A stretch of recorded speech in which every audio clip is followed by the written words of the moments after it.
Bonjour à tous, voici la deuxième vidéo au sujet des solides. On a vu dans la première vidéo comment reconnaître, comment différencier les solides. On va voir maintenant comment calculer l'air total et le volume. Première chose pour commencer, quand on parle d'un solide, il y a deux choses dont il faut être conscient, c'est la forme, je dirais, de ce solide. D'accord? On parle ici d'un prisme droit à base d'un triangle rectangle. D'accord? Et en fait, ce prisme, on peut le construire à l'aide d'une feuille qu'on découpe. Et donc, on parle ici de son développement. Le développement, si on veut, c'est quand j'ouvre mon solide, que je déroule mon solide et que je vois un petit peu comment j'ai pu le construire. Donc, je vois qu'ici, il est construit par deux triangles qui sont opposés et trois faces rectangulaires. D'accord? Ça nous permet de voir un petit peu toutes les faces. Alors que quand je reconstruis, que je recolle en fait, je les arrête ensemble, eh bien j'ai le prisme ici en 3 dimensions. Alors ce qu'on va calculer pour un prisme, c'est l'air total. Qu'est-ce que c'est l'air total? L'air total, c'est tout simplement l'air de toutes les faces. D'accord? Si je prends ici le développement de ce prisme, on voit qu'il est constitué de 5 surfaces, donc 2 triangles, et ici de 3 rectangles. D'accord? Alors qu'est-ce qu'on va calculer? On va calculer l'aire de chacune de ces faces, de chacune de ces surfaces. Tout d'abord, je vais commencer par le triangle. Pourquoi le triangle?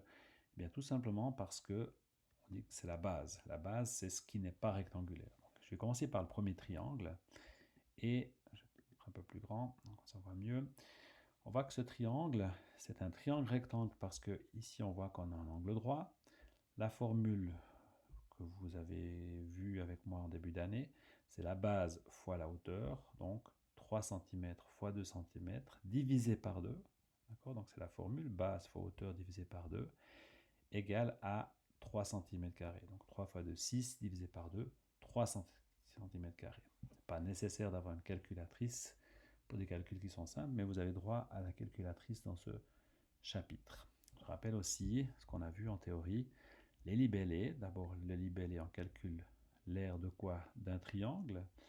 On a les calculs avec les dimensions et on a la réponse finale avec la dimension qui est correcte. Et on procède ainsi pour chacune des surfaces. Donc ici, on a le premier triangle, le deuxième triangle, c'est le même, donc il n'y a pas besoin de refaire le calcul, il fait aussi le même calcul, les mêmes dimensions, donc il fait également 3 cm². Ensuite, j'ai un premier rectangle, le rectangle 1, je choisis le premier, c'est celui-ci, longueur fois largeur, donc 3 cm fois 4 cm, il fait donc 3 fois 4, 12 cm². Ensuite, deuxième rectangle, rectangle 2, 3 cm fois 2 cm, 3 cm fois 2, 6 cm². Et le troisième rectangle, en fait, c'est un carré, d'accord, puisqu'il fait 3 fois 3, d'accord, et donc 3 fois 3, 9 cm².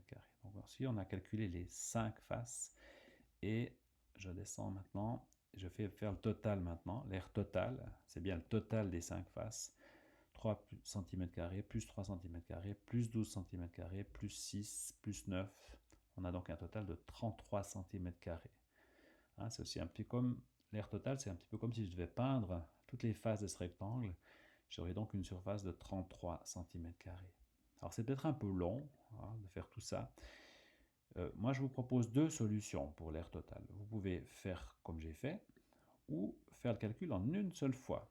Alors on va essayer de prendre un petit peu les choses les unes après les autres. Le libellé, aire totale. Pour être précis, on pourrait dire l'aire totale du prisme, mais là, en l'occurrence, il n'y en a qu'un seul. Alors, ensuite, on a ici la première surface, qui est donc le triangle. Donc, pour le triangle, 3 cm fois 2 cm divisé par 2, fois 2, puisqu'il y en a 2. Et ensuite, premier rectangle, deuxième rectangle, et le carré. Et donc tous les calculs que j'ai fait ici, je peux les faire en une seule ligne, c'est quand même beaucoup plus rapide. Si vous n'êtes pas au clair, eh bien choisissez peut-être la première la première solution.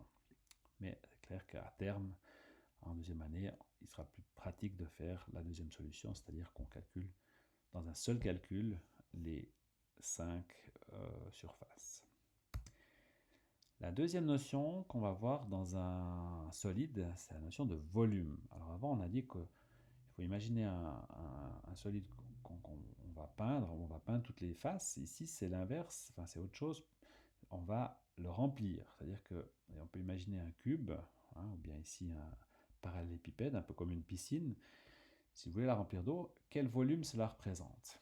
Alors, la formule, souvent on dit c'est côté fois côté fois côté. Ah oui, pour le cube c'est valable, mais pour les autres prismes, la règle de base, la formule de base, c'est l'aire de la base fois la hauteur. Donc en fait, c'est l'aire de la base, et la troisième dimension, on va multiplier par la hauteur. D'accord? La même chose si j'ai un rectangle, je fais l'aire de la base fois la hauteur.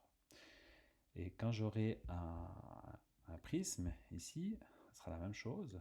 L'aire de la base, alors là, on voit que la base, elle n'est pas en bas, mais c'est égal, on l'a tourné différemment. Je vais faire l'aire de la base fois la hauteur de ce prisme. Comme il est couché, on peut aussi parler de profondeur. Et si j'avais un dernier prisme comme celui-ci, ce serait également l'aire de la base fois la hauteur. Mais on va aller petit à petit et pour voir pour chaque prisme comment ça fonctionne, ou chaque solide. Alors pour le cube, c'est relativement simple. L'aire de la base, c'est côté fois côté. Côté, 5 cm fois 5 cm, fois la hauteur, ce qui fait donc 5 cm au cube, 125 cm3. C'est pour ça que puissance 3, c'est bien le cube.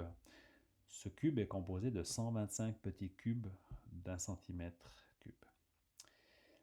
Voilà. Pour le parallélépipède rectangle, ce sera aussi l'aire de la base fois la hauteur.